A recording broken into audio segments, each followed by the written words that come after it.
හැමෝම හිතන්නේ පොඩි අයට විශේෂයෙන්ම සමාජයේ දුර්ලභයි කියලා පේන අයට ලොකු දේවල් කරන්න බෑ කියලා නේද? ඒත් තමන්ගේ හීනෙ වෙනුවෙන් ලෝකෙන්ම එන බාධක මැද අන්තිමට මුළු නගරයක්ම බේරගන්න පොඩි හාපැටියෙක්ට පුළුවන් වුණොත් අද අපි කතා කරන්න යන්නේ 2016 වසරේ තිරගත වුණු හොඳම ඇනිමේෂන් චිත්‍රපටයේ හිමි ඔස්කා සම්මානයෙන් පවා පිදුම් ලැබපු සූටෝපියා කියන සුපිරිම මූවි එක ගැන. මේක නිකම්ම ළමා කතාවක් නෙවෙයි. මේක ඇතුලේ තියෙන අභිරහස සහ සමාජයට දෙන පණිවිඩය ඔයාලව පුදුම කරાવી. තාමත් ඔයාලා අපේ channel එක subscribe කරලා නැත්නම් subscribe කරලා දිගටම අපිත් එක්ක එකතු වෙන්න. එහෙනම් ඉතින් වැඩි කතාවක් නැතිව අපි යන් අද කාටුන් එක පැත්තට. චිත්‍රපටයේ පටන් ගන්නෙ ලෝකෙ සත්තුන්ගේ අතීතය ගැන කියවෙන ලස්සන වේදිකා නාට්‍යයකින්. අතීතයේදී සත්තු කොටස් දෙකකට බෙදිලා හිටියේ. ඒ තමයි මාංශ භක්ෂක සතුන් සහ ශාක භක්ෂක සතුන්. ඒ කාලේ මාංශ භක්ෂක සතුන් අනිත් සතුන් දඩයම් කරගෙන කෑවා. ශාක භක්ෂක සතුන් ජීවත් වුණේ හැමතිස්සෙම බයෙන්. ඒත් කාලයත් එක්ක සත්තු පරිණාමය වෙලා මේ දරුණු ගතිගුණ අතහැරලා හැමෝම එකට සාමයෙන් ජීවත් වෙන්න පුරුදු වුණා. මේ විස්තරේ කියන්නේ වෙන කවුරුවත් නෙවෙයි. බනිබොරෝ කියන ගමේ ඉන්න ජෝඩි හොබ්ස් කියන පොඩි හාපැටියා. එයා මේ විස්තරේ කියන්නේ එයාගේ පාසලේ නාට්‍යයක රඟපාන ගමන්. මේ නාට්‍ය අතරතුරේ ජූඩිගේ යාළුවෝ තමන් අනාගතේ කවුරු වෙනවද කියලා කියනවා. ඒ ජූඩි කියනවා එයාගේ හීනේ තමයි අනාගතයේදී පොලිස් නිලධාරියක් වෙන එක කියලා. මේක අහපු ගමන් ප්‍රේක්ෂකාගාරේ ඉන්න ග්‍රේඩියන් ග්‍රේ කියන නපුරු නරි පැටියා හයියෙන් hina වෙලා ජූඩිට විහිළු කරනවා. හාවෙක් පොලිසියට යනවා කියන්නේ මම අහපු මෝඩම කතාවක් කියලා. එයා කියනවා මොකද මීට කලින් කිසිම දවසක හාවෙක් පොලිස් නිලධාරියෙක් වෙලා තිබුණේ නෑ. ඒ ජූඩි තමන්ගේ නාට්‍ය අවසන් කරන්නේ සූටෝපියා කියන මහා නගරය ගැන කියමින්. සූටෝපියා කියන්නේ ඕනම කෙනෙක්ට තමන් කැමති ඕනෑම දෙයක් වෙන්න පුළුවන් හැමෝම එකමුතුවෙන් ඉන්න ලස්සන නගරයක්. නාට්‍ය ඉවරුණාට පස්සේ ජූඩිගේ දෙමාපියන් වෙන ස්ටූ සහ බොනි ජූඩිට තේරුම් කරන්න හදනවා පොලිසියට යන එක හරිම අනතුරුදායකයි කියලා. ඒ හීනේ අතහැරලා එයාලා වගේම ආරක්ෂිතව කැරට් වවන රස්සාව කරන්න කියලා එයාලා කියනවා. මේ වෙලාවේ ජූඩි දකිනවා අර ග්‍රේඩියන් ග්‍රේ කියන නරියා තවත් පොඩි යාළුවෝ වගේකට හිරිහැර කරලා එයාලගේ ටිකට් වගයක් උදර ගන්නවා. ජූඩි කිසිම බයක් නැතිව තමන්ගේ යාළුවන්ව බේරගන්න එතනට යනවා. ග්‍රේඩියන් ජූඩිට විහිළු කරලා ජූඩිව බිමට තල්ලු කරලා ඇඟිලි වලින් මූණත් සූරනවා. උඹ නිකම් මෝඩ කැරට් වවන හාවෙක් විතරයි කියලා ග්‍රේඩියන් කියනවා. මුහුණ තුවාල වෙලා හිටියත් ජූඩි කොහොම හරි අර ටිකට් ටික ග්‍රේඩියන්ගෙන් හොරෙන්ම අරගෙන යාළුවන්ට දෙනවා. මේ සිදුවීමෙන් ජූඩිගේ හිත තවත් ශක්තිමත් වෙනවා. කවදාවත් තමන්ගේ හීනේ අතහරින්නේ නෑ කියලා. ඔන්න ඉතින් කාලේ ගෙවිලා යනවා. ජූඩි දැන් තරුණයි. එයා සූටියෝපියා පොලිස් ඇකඩමියකට බැඳෙනවා. මුලදී එයාට ගොඩක් අමාරුයි. ලොකු සපත්තු එක්ක කරන බාධක තරඟ පුහුණුවීම් වලදී ජූඩිව නිතරම අසාර්ථක වෙනවා. ඒත් එයා උත්සාහය අතාරින්නේ නෑ. තමන්ගේ ඇඟේ ප්‍රමාණය පොඩි වුණාට එයා තමන්ගේ වේගය සහ මොලේ පාවිච්චි කරලා අනිත් අයට වඩා දක්ෂ විදියට හැම බාධකයක්ම ජය ගන්නවා. අන්තිමට ජූඩි මුළු කණ්ඩායමේම දක්ෂතම ශිෂ්‍යයා විදියට පොලිස් පුහුණුව අවසන් කරනවා. විශාල උත්සවයක් තියලා තමයි එයාලට පත්වීම් දෙන්නේ. සූටෝපියා නගරේ නගරාධිපති ලයන් හන්ට් සහ උප නගරාධිපති බෙල් වෙදර් එකතු වෙලා ජූඩිට පත්වීම දෙනවා. එයාව අනියුක්ත කරන්නේ සූටෝපියා නගරේ ප්‍රධාන පොලිස් ස්ථානය වෙන ක්‍රීසෙට් වන් එකට. ඊළඟ දවසේ ජූඩි තමන්ගේ පවුලේ අයගෙන් සමගෙන සූටෝපියා වලට යන්න කෝච්චියට නගින්න එනවා. එයාගේ දෙමාපියන් එයාට දෙනවා නරියන්ගෙන් බේරෙන්න ඕන කරන මඩුවාගයක්. ඒකේ නරියන්ට ගහන පේපර් ස්ප්ලේ එකක් පවා තියෙනවා. ජූඩි ඒකත් අරගෙන කෝච්චියට නගිනවා. මේ කෝච්චි ගමන හරිම ලස්සනයි. සූටෝපියා නගරය හැදිලා තියෙන්නේ එක සත්තුන්ට ගැලපෙන විදිහට වෙනස්ම පරිසර පද්ධති වලින්. කාන්තාරයක් වගේ තියෙන සහරා චතුරාස්ත්‍රයේ හිම වැටෙන ටොන් ටැටවුන් ඒ වගේම ඝන කැලෑවක් වගේ තියෙන වැසි වනාන්තර පහු කරගෙන ජූඩි නගරයේ මැදට එනවා.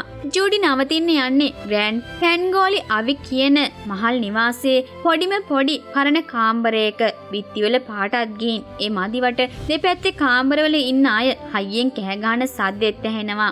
ඒ ජූඩි ඉන්නේ තමන්ගේ හීනේ හැබෑවුණු සතුටින්. පළවෙනි දවසේ පොලිසියට යන ජූඩිට මුලින්ම හම්බ වෙන්නේ එතන රිසෙප්ෂන් එකේ ඉන්න බෙන්ජමින් ක්ලෝහවුස් කියන මහත ඩෝනට් කන්න ආස චීටාව.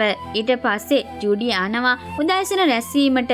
එතන ප්‍රධානියා තමයි චීෆ් බෝගෝ.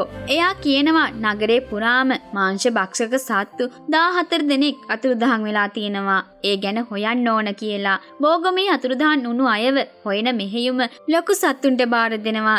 ඒ ජූඩිට බාර දෙන්නේ වාහන නවත්තන තැන්වල ටිකට් කඩන රස්සාව.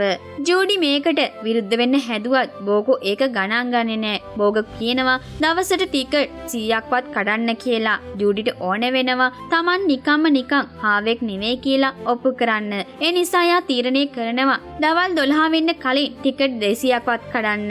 මෙහෙම මහන්සි වෙලා ටිකට් කඩන ගමන් ඉද්දි ජූඩි දකිනවා ජෙරි ජම්බෝ ජූනියර්ගේ අයිස් කඩේ ළඟ සැක කටයුතු විදිහට හැසිරෙනවා. නරියෝ කියන්නේ කපටි ජාතියක් කියලා ජූඩිගේ හිතේ පොඩි සැකයක් තිබුණා. ජූඩි හොරෙන්ම මේ නරියා පස්සෙන් අයිස්ක්‍රීම් කඩේට යනවා. එතකොට ජූඩි දකිනවා අයිස්ක්‍රීම් කඩේ අයිතිකාර අලියා මේ නරියට එයාගේ අලි ඇඳුම් ඇඳගත්ත පොඩි පුතාටයි අයිස්ක්‍රීම් විකුණන්නේ නැහැ කියලා බනිනවා. මේ නරියා හරිම අහිංසක විදිහට තමන්ගේ පුතාට අයිස්ක්‍රීම් එකක් අරන් දෙන්න ආවේ කියලා කියද්දි ජූඩිට දුක හිතෙනවා. ජූඩි එතනට ගිහින් සෞඛ්‍ය නීති ගැන කියලා අලියව බය කරලා අර නරියට ලොකු අයිස්ක්‍රීම් එකක් දෙන්න සලස්සනවා. නරියා තමන්ගේ පර්ස් එක ගෙනාවේ නෑ කිව්වහම ජූඩි තමන්ගේ සල්ලි වලින් ඒක අරන් දෙනවා. මේ නරියා තමන්ව හඳුන්වලා දෙන්නේ නික් වයිට් කියලා.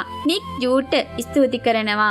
ඒ ටික වෙලාවකට පස්සේ ජූඩි දකිනවා නික් අර ලොකු අයිස්ක්‍රීම් එක අවුවේ දිය කරලා ඒකෙන් පොඩි අයිස්ක්‍රීම් ගොඩක් හදනවා. අර අලි ඇඳුම ඇඳන් හිටිය පොඩි ළමයා ඇත්තටම ළමයෙක් නෙවෙයි.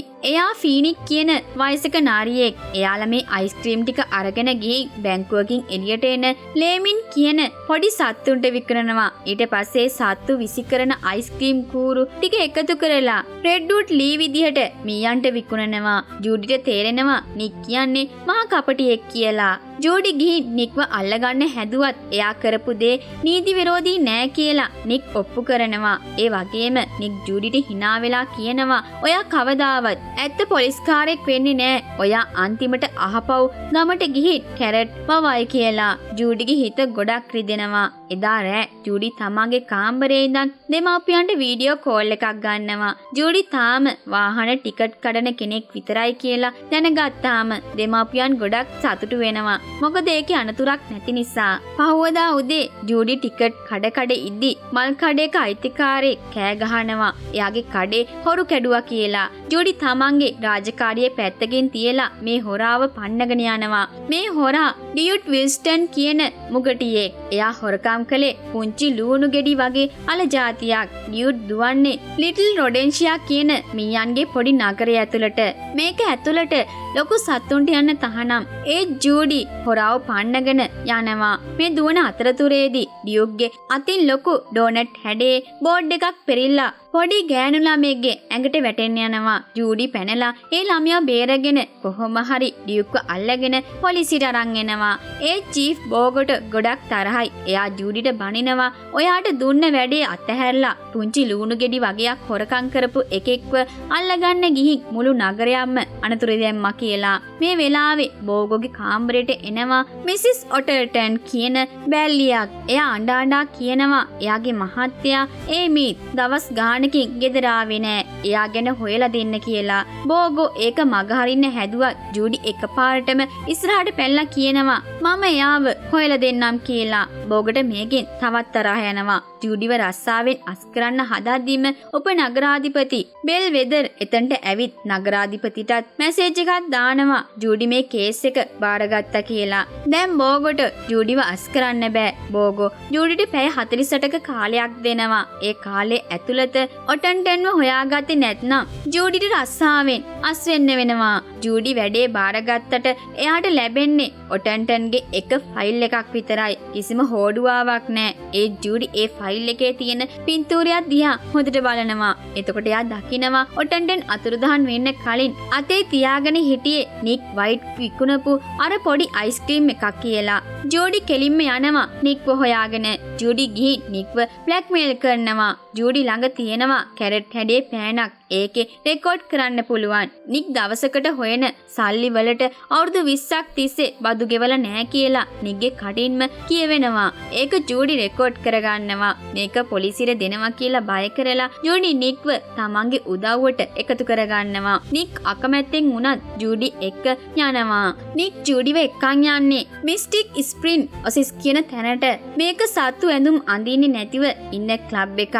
එතන ඉන්න යැක්ස් කියන හරකා තමයි අන්තිමට ඔටන්ටන්ව දැකලා තියෙන්නේ. යැක්ස් කියනවා එයාට කිසිම දෙයක් මතක නෑ කියලා.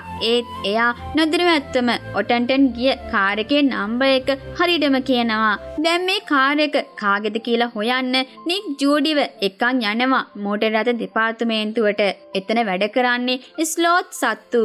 එයාලා වැඩ කරන්නේ හරිම හෙමින්. නික් හිතාමතාම එතන ඉන්න ෆ්ලෑෂ් කියන එයාගේ යාළුවට විහිළු කතා කියලා තවත් වෙලාව යවනවා. කොහොම හරි කාර් එකේ විස්තරේ හොයාගන්නකොට රෑ වෙලා. ඒ වාහනේ අයිති ටුන් ටැටවුන් වල තියෙන ලොකු කම්පැනි එකකට. දෙන්න හොරෙන් එතනට පැනලා කාර් එක හොයාගන්නවා. කාර් එක ඇතුළට ගිහින් බලද්දි ඒක ඇතුලේ ලොකු නියපොතු පාරවල් තියෙනවා.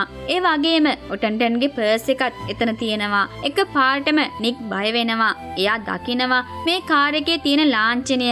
මේ කාර් එක අයිති මිස්ටර් බිග් කියන ටුන් ටැටවුන් වල ඉන්න භයානකම් පාතාල් නායකයාට. එතකොටම ලොක්කු හිම වලුස්සු වගයක් ඇවිත් දෙන්නවම අල්ලගෙන මිස්ටර් බිග් ළඟට අරන් යනවා. මිස්ටර් බිග් කියන්නේ ලොකු සතෙක් නෙවෙයි පොඩිම පොඩි ආර්ටික් ෂූ කෙනෙක්. නික් කලින් මිස්ටර් බිග්ට වංචාවක් කරලා තියෙන නිසා මිස්ටර් බිග් කියනවා දෙන්නම අයිස් වතුරට දාලා මරන්න කියලා. ඒ වෙලාවෙම එතනට එනවා මිස්ටර් බිග්ගේ දුව ෆ්‍රූ. එයා එදා කසාද බඳින්න ඉන්නේ. ෆ්‍රූ දකිනවා ජූඩිව. ඇත්තටම අර ඩෝනට් එකක් කඩාගෙන වැටෙද්දි ජූඩි බේරගත්තේ මේ ෆ්‍රූව.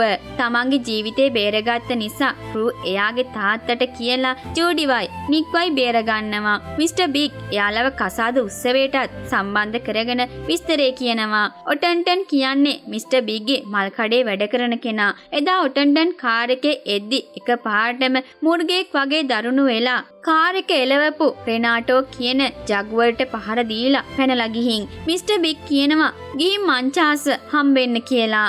දෙන්නම් මංචාස හොයාගෙන වැසි වනාන්තර තියෙන පැත්තට එනවා. මංචාස් ඉන්නේ ගොඩක් බයෙන්. එයා කියනවා ඔටන්ටන් එකපාරටම දරුණු උනා විතරක් නෙවෙයි එයා නයිට් හවුලර් කියලා කෑ ගැහුවා කියලා. ජූඩි හිතන්නේ නයිට් හවුලර් කියන්නේ රැයට කෑ ගහන වෘකෙයින්ට කියලා. මේ කතා කර කර ඉද්දි එකපාරටම මංචාස්ගේ ඇස් දෙක වෙනස් වෙලා එයා දරුණු වෙනවා. එයා ජූඩිවයි නික්වයි කන්න පන්නනවා. මෙයාලා බය වෙලා දුවනවා. ජූඩි කොහොම හරි මංචාස කණුවකට තියලා මාංචු දාලා බෝගට කෝල් කරනවා. ඒත් බෝගෝ පොලිසියත් එක්ක එතනට එද්දි මංචාස් එතන නෑ. බෝගෝ හිතන්නේ ජූඩි බොරු කියනවා කියලා. බෝගෝ ජූඩිට බැනලා එයාගේ පොලිස් බෑජ් එක ඊල්ලනවා.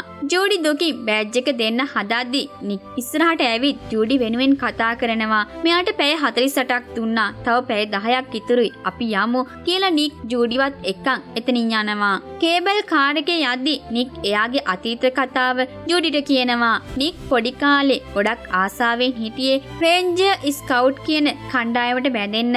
එතන හිටියේ ඔක්කොම ශාක භක්ෂක සතුන් විතරයි. නික් විතරයි මාංශ භක්ෂක සතෙක්ට හිටියේ. එදා ඒ ළමයි එකතු වෙලා නික්ට ගහලා එයාගේ කටට යකඩ මුඛවාඩමක් දැම්මා. නරියෝ කවදාවත් විශ්වාස කරන්න බෑ කියලා. එදා නික් තීරණය කළා සමාජයේ යාව දකින්නේ කපටියෙක් විදිහට නම් එයා ඒ විදියටම ජීවත් වෙනවා කියලා. මේ කතාව ඇහුවාම ජූඩිට නික් ගැන ලොකු දුකක් වගේම ආදරයක් ඇති වෙනවා. දෙන්න අතරේ ලොකු බැඳීමක් හැදෙනවා. එතකොටම ජූඩිට මතක් වෙනවා මංචාස් පැනලා ගිය එක අනිවාර්යෙන්ම පාරේ තියෙන කැමරාවල සටහන් වෙන්න ඕන කියලා. එයා කෙලින්ම යන්නේ උපනගරාධිපති බෙල්වෙදර් ළඟට. එයාගේ උදව්වෙන් ට්‍රැෆික් කැමරා චෙක් කරද්දි එයාලා දකිනවා වෘකේ වගයක් ඇවිත් මංචාස් වෑන් එකක දාගෙන යනවා. එයාලා ඒ වෑන් එක පස්සෙන් ගිහින් ක්ලිෆ් සයිඩ් කියන පරණ රෝහලකට යනවා. රෝහල ඇතුළට හොරෙන් ගිහින් බලද්දි එතන අර අතුරුදහන් වුණු මාංශ භක්ෂක සත්තු 14 දෙනාම කූඩු කරලා ඉන්නවා.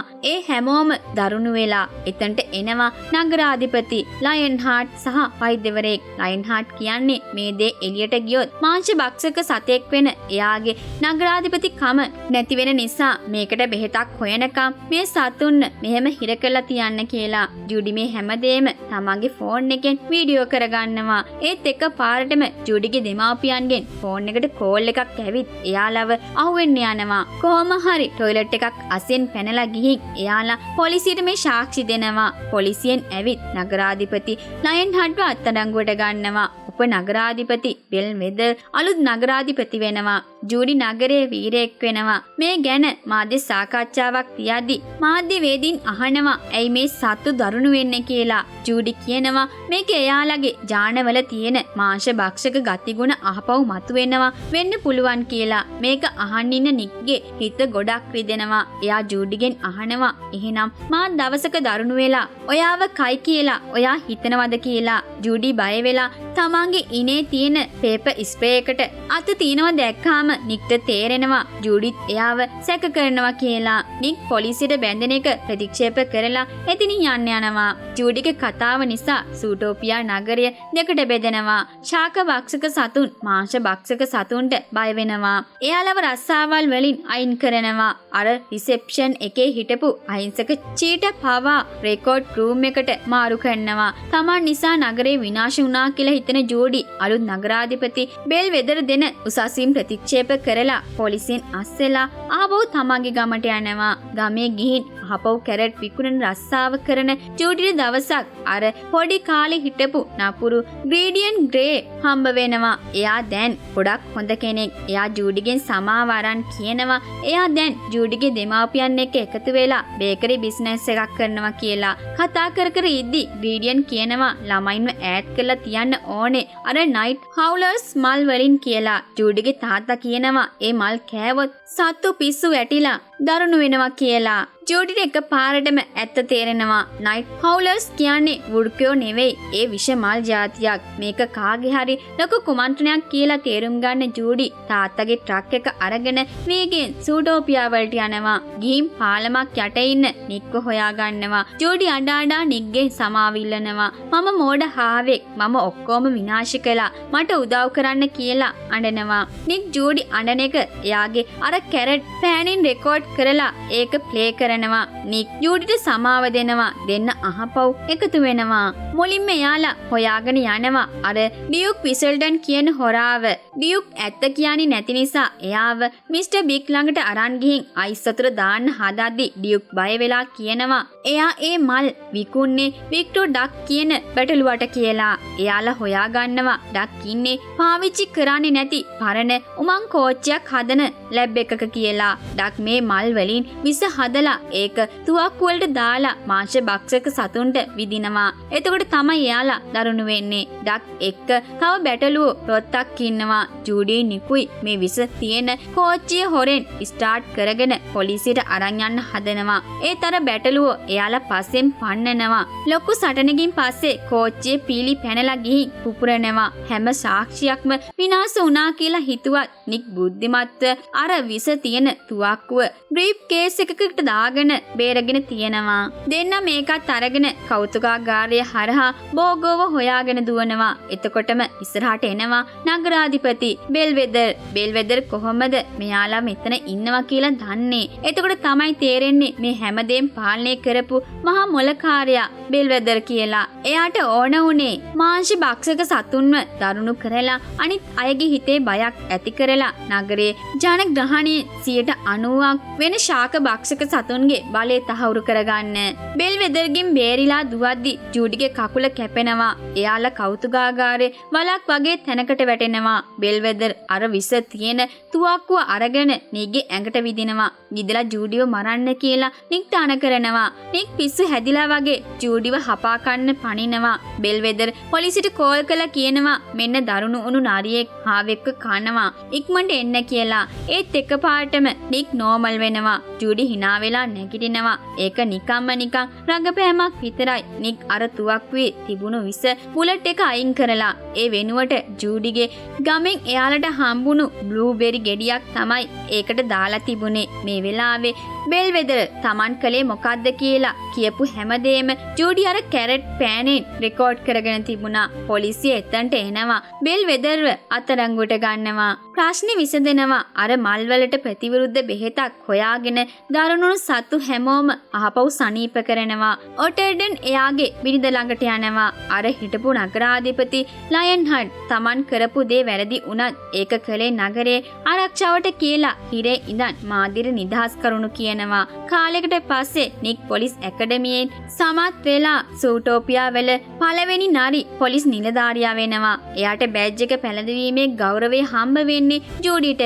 දැන් ජූඩි නිකුයි හොඳම යාළුවෝ වගේම පොලිසියේ පාර්ට්නර්ස්ලා. එයාලගේ පළවෙනි රාජකාරී විදිහට පාරේ වේගෙන් යන වාහනයක් අල්ලන්න යනවා. වාහනේ එලවන්නේ වෙන කවුරුවත් නෙවෙයි. අර මෝටර් රථ දෙපාර්තමේන්තුවේ හිටපු හෙමින් වැඩ කරන ෆ්ලෑෂ් කියන ස්ලෝත්. අවසානයේදී මුළු සූටෝපියා නගරෙම එකතු වෙලා ගසෙල් කියන ජනප්‍රිය ගායිකාවගේ ලස්සන සංගීත ප්‍රසංගයක් බලන දර්ශනයේ කතාව අවසන් වෙනවා. අද කතාව ගැන ඔයාලට මොකද හිතෙන්නේ? හිතන දේ පහලින් කමෙන්ට් කරන්න. වීඩියෝ එක හොඳයි නම් ලයික් එකකුත් දාන්න. තාමත් අපේ channel එක subscribe කරලා නැත්නම් subscribe කරලා අපිත් එක්ක දිගටම එකතු වෙන්න. තවත් මේ වගේ ලස්සන ෆිල්ම් එකක් අරන් එනකම් මම ඔයාලගෙන් සමු ගන්නවා. ඔයාලා හැමෝටම සුබ දවසක්.